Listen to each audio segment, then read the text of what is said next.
Hello everyone, welcome to Conversations with Sakeina. Today we're going to do things a little bit differently, as we've kind of done all week. Rather than doing wise words to ponder, I'm doing Into the Unknown. The cards you see here are from the deck Supernatural, which is the deck that I did the most recent walkthrough on, and if you follow my channel, you know that when I do a walkthrough all the following week, I use those cards. So this is the Supernatural deck.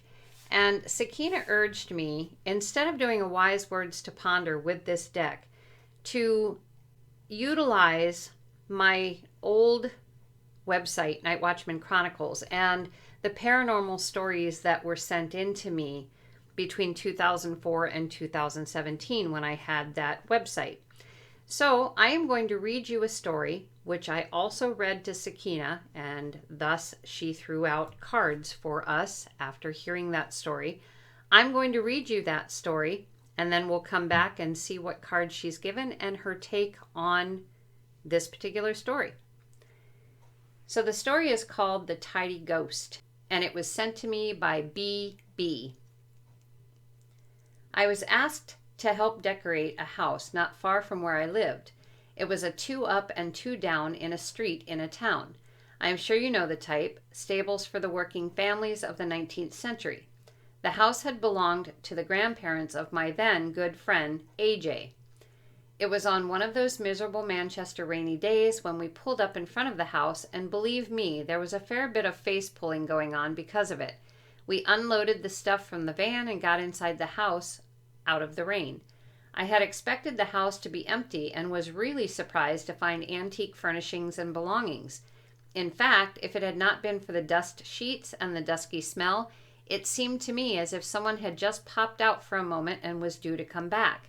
Anyway, we got stuck in and started shifting tables, chairs, and things over into one corner, which was no mean feat. I mean, this was heavy-duty Edwardian furniture and not your wood dust-blown MFI. Having moved it all to satisfaction, we covered it up with dust covers in readiness for the gutting of the fireplace, which, by the way, was one of those black leaded grate things which nowadays are scarce and worth a mint. Having strained, puffed, and panted, we both decided to go and get some nosh and a gargle, then plow on with the job of the fireplace after dinner. So, locking the place up, we both headed off to the pub on the corner for a pie and a pint. An hour and a half later, with a gallon of Robinson's Best Bitter beer inside us, we both angled back to the house ready for the work in hand. Turning the key and stepping into the living room, we were both gobsmacked and speechless, apart from the odd F word, to find all the ornaments had been put back in their places and the furniture, complete with dust sheets, returned and covered to their original positions. I remember dumbly asking, "Do you think we've had burglars or what?" But AJ reckoned it unlikely because he didn't think that burglars were in the business of putting stuff back where they found it. He did say, however, that it might be the ghost of his gran, because when she was alive, she was the real fussy type with a place for everything and everything in its place. Although we did not see the old lady's ghost or stay to finish the job, nerves getting the better of us, we did hear and see stuff being shifted and put back into place at the most unexpected moments. Okay, so there is the story. Let's see what Sakeina has to share with us. We have the Queen of Pentagrams, or Queen of Pentacles.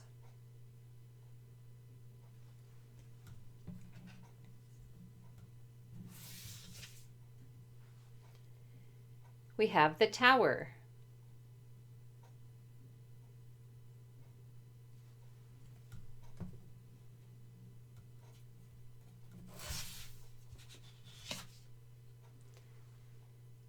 We have Temperance.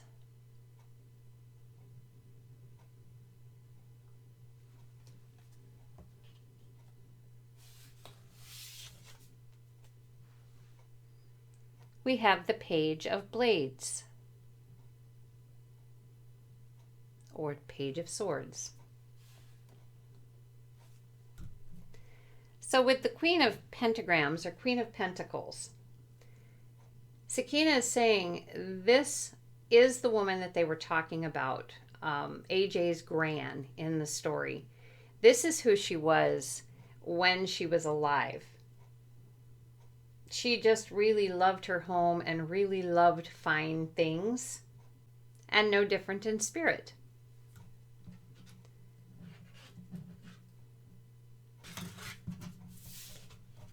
With the tower, this is Sakeina. She's saying that Gran didn't like having her things moved around. It was like having her whole entire tower come down. A strike of lightning going through her body when her things were disrupted and things were shifted from where she was accustomed to them being. So she would use her energy and put all that back, put all the furniture and knickknacks, or as they called them, ornaments, back in their place. And with the Temperance card, Sakeina is saying that Gran was literally policing the property.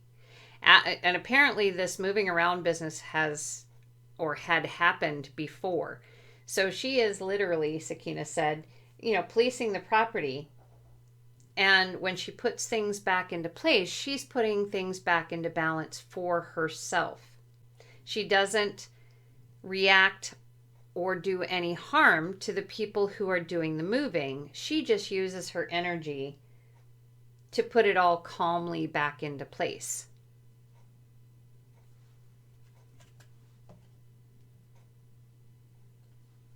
And with the Page of Blades or the Page of Swords, she's hoping that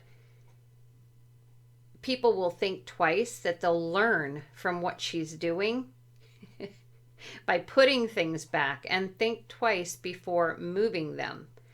And she probably would be okay if they made comment to the fact that, hey, we're going to move this stuff because we need to do this to the house, but then we'll move it all back. She might then allow them to do so, or she would come in and use her energy, which would save theirs, obviously, to put it all back when the job was done, if they told her the job was done. So she just needed them to learn.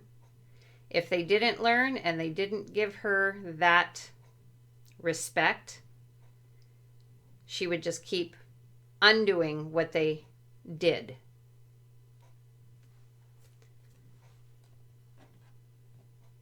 So that is Sakeina's take on the tidy ghost. Take care.